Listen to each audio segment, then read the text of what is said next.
Karşıma çıktı sosyal şebekede şehit anaları Cıdır düzünde. Evlat şekilleri ana elinde, onlar ağlayırdı Cıdır düzünde.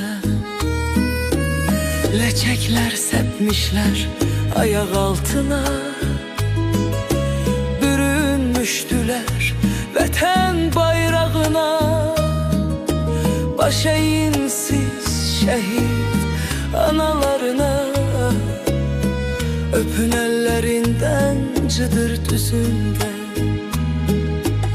Ayağına ağarmış saçına kurban, nefes alırsınız şehit ruhundan.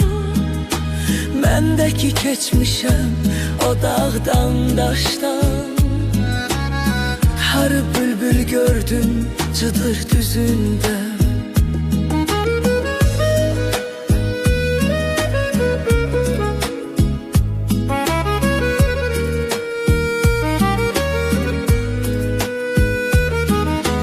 Mezarsız şehitler var oralarda, kaldılar kışın karlı boranında. Elaksız kalmıştık biz kayalarda, bizler de döyüştük Cıdır düzünde. Biz de her daşa kayaya beledik, mühennet düşmene hiç eğilmedik. Bizler de düşmenin başını ezdik, kanlar akıtıldı Cıdır düzünde.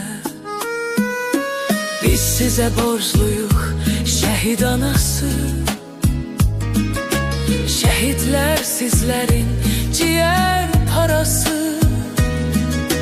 Bizlerin onlar kardeşlik dünyası, şehit ruhları var Cıdır düzünde. Aslan fedaiyem şehit olmadım, ben de orada ağır hesaret aldım. Kısmetim bu imiş, yoktu günahım, bizler de can koyduk Cıdır düzünde.